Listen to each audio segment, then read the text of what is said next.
বছরে ভারত তাদের আধিপত্য প্রতিষ্ঠার জন্য সীমান্তে আমাদের হাজার হাজার বাইরেকে তারা গুলি করে মেরেছে। আমরা দেখেছি গত ৫৪ বছরে তারা তাদের আধিপত্য প্রতিষ্ঠার জন্য ওই সীমান্তের কাটাতারে আমার বোন ফেরানিকে দর্শন করে তুলিয়েছে। আমরা দেখেছি তারা তাদের আধিপত্য প্রতিষ্ঠার জন্য বাংলাদেশের দেশপ্রেমিক সেনা অফিসারদেরকে হত্যা করেছে। আমরা দেখেছি তাদের আধিপত্য প্রতিষ্ঠা করার জন্য বাংলাদেশের দেশপ্রেমিক বিএনপি এবং জামাতের নেতৃবৃন্দকে তারা খুন করে নিয়ে তারা সেখানে ক্রসফায়ার দিয়ে হত্যা করেছে। আমরা দেখেছি বাংলাদেশে আধিপত্য প্রতিষ্ঠা করার জন্য ভারত বাংলাদেশের হেফাজতে ইসলামের উপরে ৫ মে ২০১৩ সালের গভীর রাতে নৃশংস হত্যাযজ্ঞ চালিয়েছে।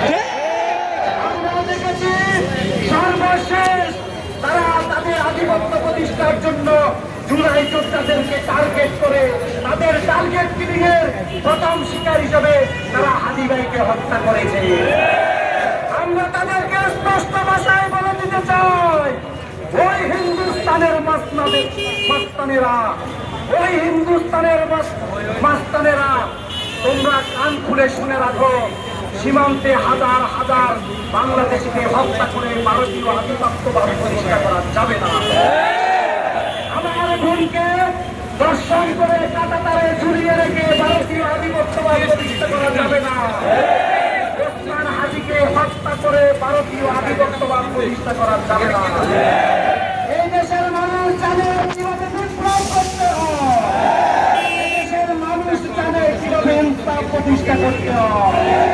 সুতরাং আমাদেরকে ভয় দেখিয়ে আমাদেরকে হত্যা করে আমাদেরকে তোমরা গোপনে কিলিং মিশন তোমরা সাকসেস করার মধ্য দিয়ে এই বাংলাদেশে তোমাদের আধিপত্য তোমরা প্রতিষ্ঠা করতে পারবে না।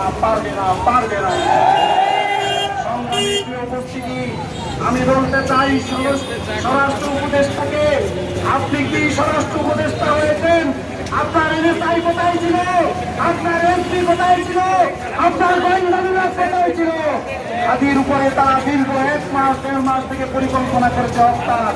আপনার গোয়েন্দা বিভাগগুলো কোথায় ছিল? তাদের দায়িত্ব পালন তারা কি করেছে?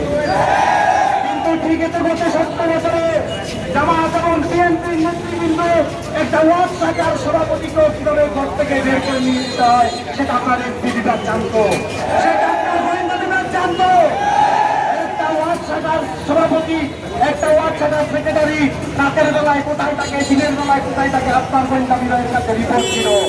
কিন্তু গত ১.৫ মাস ধরে হাজিকে হত্যার পরিকল্পনা করা হয়েছে। এই টার্গেট কিলিংয়ের সংখ্যা তারা ৮০ জন নির্ধারণ করেছে। আপনার বিভাগগুলো কোথায় ছিল? তাদের দায়িত্ব নিয়ে আপনি স্বরাষ্ট্র উপদেষ্টা হিসেবে আপনার এখনো সময় আছে। দ্রুত হাজি হত্যাকারীদের গ্রেপ্তার করুন। যদি গ্রেপ্তার না করেন তাহলে আপনার এই পদ থেকে আপনি পদত্যাগ করুন। আর না হলে বাংলাদেশের ছাত্র জনতা ট্রেনের হিচড়ে আপনাকেও শেখ হাসিনার মতো ইন্ডিয়া পাঠিয়ে দেবে।